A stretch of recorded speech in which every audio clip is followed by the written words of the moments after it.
They want aid. And this is what's left of it. Tanks, heavy vehicle. Why only in America? People want their country to work. Just want a job in a normal life. Why are these homes empty? I want you to be honest with people. That has happened within minutes. Sky News, the full story first. Free wherever you get your news. This is Sky News. In just a moment, the press preview. A first look at what's on the front pages as they arrive. But first, our top stories. Storm Bert has hit the UK and Ireland, bringing freezing temperatures and winds of up to 82 miles per hour. The Justice Secretary, Shabana Mahmood, has said she is profoundly concerned about the assisted dying bill, which is due to be voted on next week, and called the plans a state death service. The prospects of a deal at the COP Climate Summit in Azerbaijan have improved despite an earlier walkout by developing nations.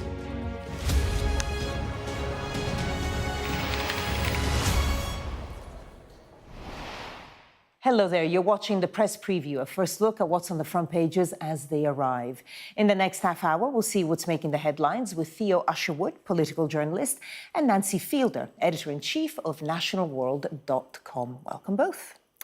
Let's see what is on some of those front pages now. Well, The Observer reports on the Justice Secretary rejecting an assisted dying bill up for a vote next week, calling it a slippery slope towards death on demand. The Sunday Times says polls indicate 2/3 of the country supports assisted dying. And the Sunday Telegraph reports on Cabinet Minister Pat McFadden warning that Russia is prepared to hit Britain with a massive cyber attack. And the former Security Minister, Tom Tugendhat, is telling Sunday Express readers that Britain must stand strong against threats made by Vladimir Putin. The Mail on Sunday says the Prime Minister has pledged sweeping changes to manage welfare costs, targeting cheats and system exploiters. The Sunday Mirror says a chief constable is being investigated over claims that she covered up failings linked to the Nottingham stabbings. And the Star says gaming and fantasy role-playing are now more popular among British youngsters than football. And a reminder that by scanning the QR code you'll see on screen during the programme, you can check out the front pages of tomorrow's papers while you watch us. And we are joined tonight by Theo Usherwood, political journalist, and Nancy Fielder, editor-in-chief of nationalworld.com. OK, let's start by looking at a story in The Observer, and it's one that I mentioned there as well. So front page of The Observer, assisted dying leads to state death service, warns the minister. And this is the warning from Justice Secretary Shabana Mahmood. She is profoundly concerned about the vote that, of course, happens on Friday. Theo, over the past few days, we've had quite a few comments. We had Gordon Brown just yesterday over this bill, which is proving quite divisive. It is, and I think what's interesting about this is the justification, firstly, that's been used by the Justice Secretary, Shabana Mahmood, because, of course, there is an expectation that ministers shouldn't be stating anything other than what they can say has been a previously held opinion when it comes to assisted dying. Wes Streeting, the Health Secretary, found himself in hot water when he said that there would be cost implications for the NHS. But the justification from the Justice Secretary's point of view is that actually she's received a number of emails and correspondence from her constituency in Birmingham, Ladywood, which has a large Muslim population, expressing concern about the legislation, and that's why she has decided to reply to that, expressing her own worries about the legislation. I think it is actually the right thing that actually ministers should be able to set out their positions. And I think she uses emotive language, and in her reply, she said, sadly, recent scandals such as Hillsborough, the infected blood, and the Post Office Horizon have reminded us that the state and those acting on its behalf are not always benign. I have always held the view that for this reason, the state should serve a clear role. It should protect and preserve life, not take it away. Clearly coming down against the assisted dying. And of course, the vote's going to be on Friday, and it's a free vote in the House of Commons. Yeah. Nancy? It's a very divisive topic. It always will be, whatever happens with this vote. But I think that is the important thing about it. Actually, politicians have been given the choice and have the vote. There are thousands of people in this country right now who are watching their loved ones dying in the most agonising, awful way, and it doesn't necessarily have to be like that. And to not allow them to make their own personal choice on the topic that is perhaps the most personal, important of all, just seems a little bit hypocritical to me. I absolutely agree that our services looking after dying people are shockingly bad. So Sheffield St Luke Hospice is incredible. I've been there and lost loved ones myself, but they only get 25% of their funding from government. The rest is raised by volunteers. So absolutely, let's make people end as good as we possibly can. But let's also not take away their choice by saying we don't believe in it. It should be down to people's individual beliefs. There's different angles on this story on the various front pages. If we look at the Sunday Telegraph, again there, one of the leaders, faith leaders unite to oppose assisted dying. And Theo, I mean, obviously religion becomes part of the conversation. Yeah. And when you listen to a lot of the people who oppose it, some do it on ideological grounds. They just don't agree with the principle. They believe in the sanctity of life. Others just don't think that this bill is the right way to go about it. Yes, and I think the argument that these 29 faith leaders are making is that actually, when you look at the problems around palliative care, when you look around the problems around care for the elderly, this legislation is crossing a Rubicon and it is leaving elderly people very vulnerable. And they make the point that there are 2.7 million older people who've been subject to abuse, and many will also be vulnerable to pressure to end their lives prematurely. And they also make the point, and I've heard Tanni Grey-Thompson, the disability campaigner, make this point as well, that those who are suffering from, or not, it's the wrong phrase, apologies, those who have disabilities and of course are under pressure when you look at what's going to be happening to welfare, and we'll be discussing that in a few moments, but potentially cuts to and more stringent checks on welfare, that actually many people who are, trying to make the best of their lives are going to be under intense pressure, incredible pressure, maybe from loved ones, or just because their lives are so hard, to try to look towards ending their own life. So, I mean, obviously a divisive and very, I think, I don't want to imply that MPs aren't usually thoughtful, but you really get the impression by listening to a lot of the interviews that MPs are giving on this, that it's sort of, they've all been very thoughtful about this. Let's look at the Sunday Times, because that's what they think in Parliament, but 2/3 of the country, apparently, back assisted dying. Nancy, tell us a little bit more about this. And what's really interesting is if you've cared for your parents, as in their final days, then you're more likely to believe that they should have had the right to die. And I think that really says it all. It's all based on our own personal experience and it's all based on our own beliefs. And I'm just wondering, where are all these religious leaders and campaigners for change when the system was crumbling around us? Because the system is so bad now and social care is awful at all levels. It's no good saying we stop this because this is really bad. Let's make that better, but let's also give people the choice. Everybody I speak to has got a strong opinion about it, and it is. I don't think you're ever going to get to 100% or anywhere near agreement on this. But again, that comes back to the point, surely it's got to be in an individual's own hands, but we have got to stop the bullying. We've got to protect people who don't want it.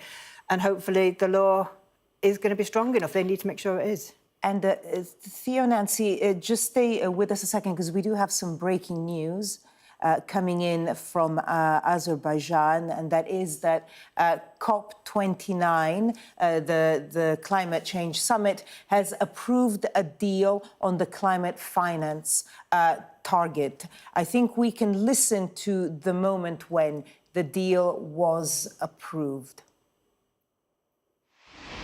I invite parties to turn to agenda sub-items 11A, new collective quantified goal on climate finance. I hereby invite the CMA to adopt the draft decision contained in document CMA/2024 L.22.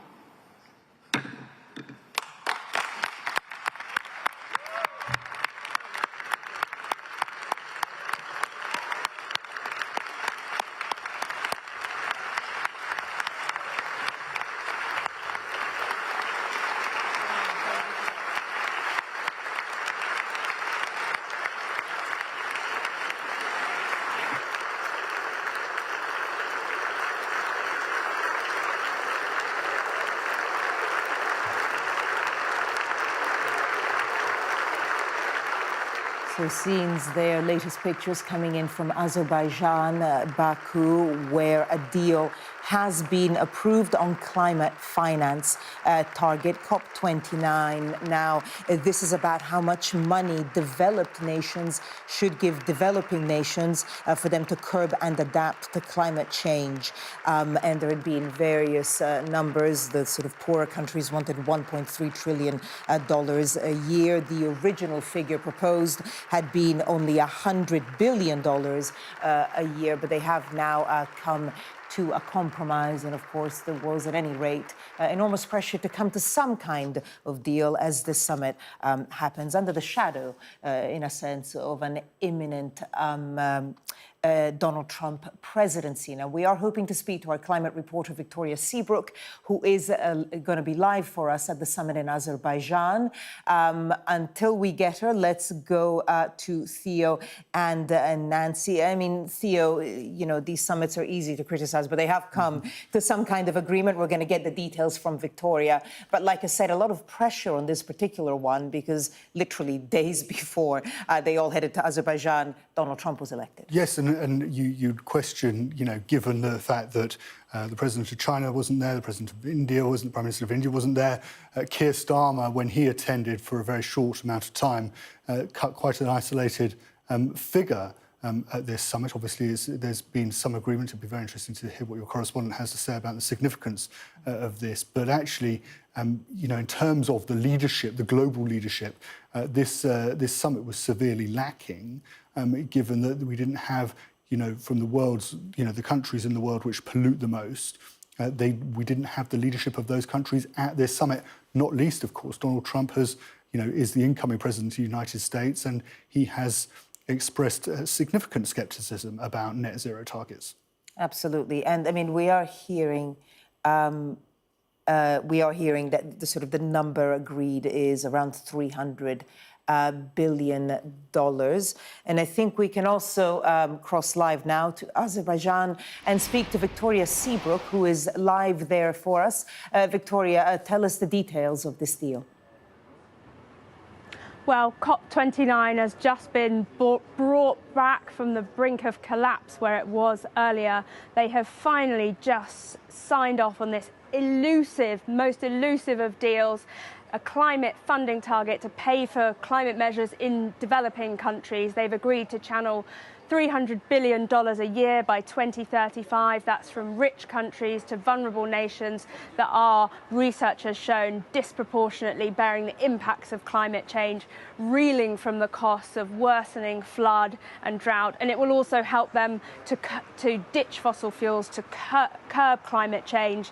And everybody here is signed up to that because they know that that stands to benefit every country, whether you are paying towards the fund or on the receiving end. It's been incredibly hard won. As I said, things look like they could almost fall apart this afternoon when developing countries walked out of one of the negotiating rooms. Extremely dramatic. We're already a day into overtime here. They were then coaxed back to the table, and just after 2:30 in the morning on Sunday morning local time, they finally brought down the gavel, which is how they sign off these things here, with a dramatic flourish. These 2 weeks, this is a culmination of 2 weeks of incredibly tense negotiations. It's been very hard won. There's been a raft of deals on the table, and what it's really exposed is this divide between developing countries who are reeling from the costs versus the tight public finance of rich countries that have done more to cause climate change. At the start of this talks, there was a lot of talk about how difficult it was going to be. Donald Trump's election in the US casting a long shadow over it, a lot of talk about how difficult that was going to be. He's expected to withdraw the US from these kinds of efforts. Also in the first week, we saw Argentina walk away from the talks after just 3 days as their president sought to align himself with Donald Trump. People here, they are relieved, elated, emotional that despite all of those odds, they've reached a deal in a show of cooperation in what is, in the outside world, an incredibly fractured and divided place.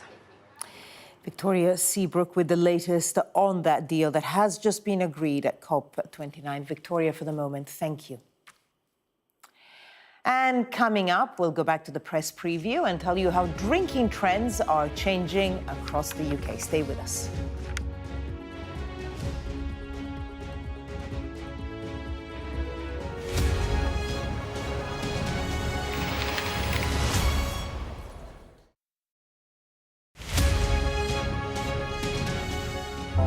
Big stories don't always come from big cities. I'm Lisa Dowd and I'm Sky's Midlands correspondent. You are not getting in this elevator, okay? The judge made it very clear that she could see no justifiable reason why Sakulas wasn't here facing British justice. I promised I would get him justice. Free, wherever you get your news. This is what they're up against. The wind is the really big problem. It is back-breaking work and the smoke is thick. It's been working well. Water levels are dropping, but no one knows what impact further rain will have. What would you do if this place wasn't open? This is the exact spot in Nottingham where their 19-year-old son, Barnaby Webber, lost his life. I just think it's so cruel and so harsh. It's really scary. We're terrified. In this community, I'm told that everybody knows someone affected by COVID. Hopefully this will be the last wave. Sky News gets the full story first. Change seems tantalisingly close in this corner of the UK. Wales was the first to introduce the plastic bag charge. It's legal to let go. Set the speed and take the hands off. It's almost driverless, but not quite. Hans is a highly trained police dog. The force is incredible. It's really frightening, actually. This is my patch, my specialism. It's also my home.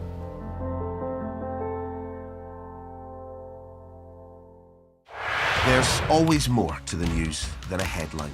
We want to discover, to delve a little deeper, to find out what's really going on. Explanation, analysis, the people at the heart of every story. I'm Neil Patterson, and this is the Sky News Daily Podcast. So, by the end, we'll hopefully all understand what's going on in the world just that little better. Available wherever you get your podcasts. We arrive. A secret hospital hidden in the Myanmar jungle, treating the victims of this bloody war. This is Myanmar today. Its military rulers don't want the world to see, but we have. I fight for my own future. I fight for my generation's future. This is an actual crime. They don't care for that. Myanmar army is only a couple of kilometers away. So this is a major humanitarian disaster.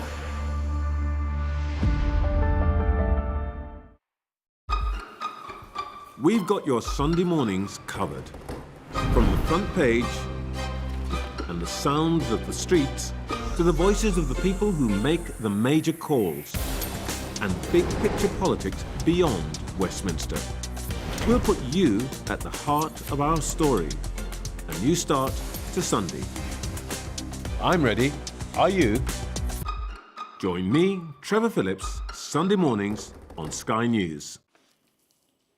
Welcome back. You're watching the press preview with me in the studio, Theo Usherwood and Nancy Fielder. Okay, let's go straight to the Sunday Telegraph. And the headline there, Putin ready to cripple Britain in cyber strike, front page of the Sunday Telegraph.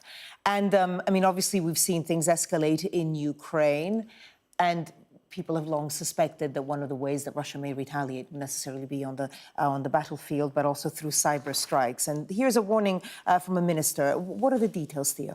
So this is Pat McFadden, who is Chancellor of the Duchy of Lancaster, also has the lead for our national security. He's going to be giving a speech on Monday to NATO's Cyber Defence Conference in London, and the Sunday Telegraph has what appears to be the exclusive on the contents of that speech, and it's that as a result of Britain supporting Ukraine And we saw, of course, the use of Storm Shadow, long-range Storm Shadow missiles into Russian territory this week. Putin is going to retaliate with cyber attacks on our telecoms, on our media, and on our national grid potentially as well. It's a significant speech, I would say, by Pat McFadden, and it's interesting actually that Tom Tugendhat, the Shadow Security, who was Security Minister in the last government, has given an interview to the Sunday Express in which he's urging the government to stand firm and not to be threatened by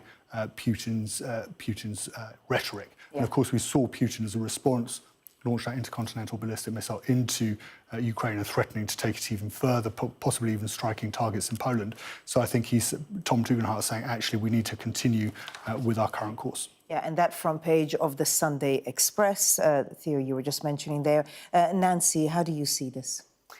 Yeah, so there are two very different takes on it. One is saying, let's not believe the nuclear threat, it's a bluff. But actually, it seems incredibly realistic that they will go for our systems, which are, everything's online, isn't it? And we've already had instances where Russian hackers have targeted hospitals, our schools, our power, absolutely everything is open, isn't it? So I think the telegraph line that we could be completely crippled by a strike should Putin order it seems very realistic, sadly. And we've got to, it's a war on two fronts, isn't it? Very different ones, but huge impact. Not the nuclear impact, but the hackers can have massive. Absolutely.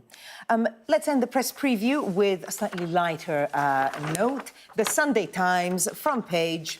Afternoons now, the big night out. So people don't go out apparently between 9 and 10 p.m. in the evening on Saturday. I guess they're either at work like us or at home watching TV. They go out between 3 and 4 in the afternoon. What's the story, Nancy? So everyone's now at home by the sounds of it. When their hangover's already kicked in, we start with a bottomless brunch and then we drink our cocktails. And the key time is around 3 o'clock. That's when you'll struggle to get a drink at the bar. It used to be 8 or 9. There's also a push. There's been lots of stories about the younger generations who want non-alcoholic drinks. I thought I was just getting old and wanted to get home to bed, but it seems like it's a trend and it's all of us. You're not alone, Nancy. You're not alone. Theo, where does this story actually come from? So it's come from the Slug and Lettuce, the owner of Stonegate, who they own 4,000 bars, including the Slug and Lettuce in particular. And they've just noticed a trend in drinkers, especially on a Saturday, starting at 3 or 4 with food, and then just by the time it gets to 8 or 9, just time to go. But it reminds me a little bit, perhaps, of journalist culture back in the day, where actually you had a lunch that was boozy, went on, but rounded up about 8, so you could actually do some work the next day. There you go. Theo and Nancy, we're going to have to leave it there. Thank you both so much. And now, very quickly, let's take a look at the weather. Storm Bert will continue to batter Britain and Ireland on Sunday, bringing very strong winds to most places and some heavy downpours as well. Dawn on Sunday will be mild, but still very blustery. Some particularly strong winds will affect the south, where there will be severe gales along the south coast at times. This will be accompanied by some heavy rain for parts of England and Wales. Further north, it will be brighter, but with some showers at times. During the morning, the wet and windy weather will continue to plague parts of England and Wales, lying from southwest England into Lincolnshire. The southwesterly winds will continue to feed mild air across, and temperatures could touch 17 degrees at times.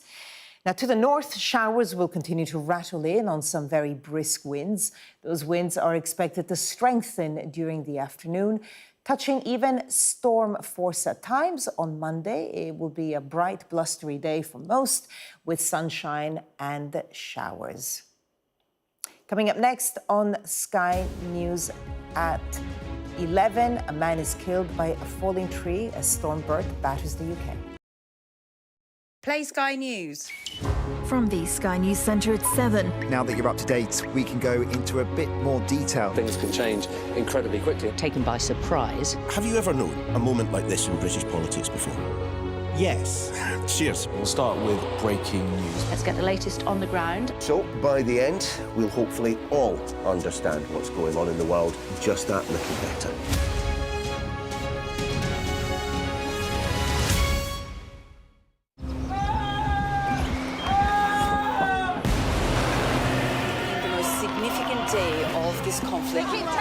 They want aid. And this is what's left of it. Heavy vehicle. Why only in America? People want their country to work. Just want a job in a normal life. Why are these homes empty? I want you to be honest with people. That has happened within minutes. Sky News, the full story first. Free wherever you get your news.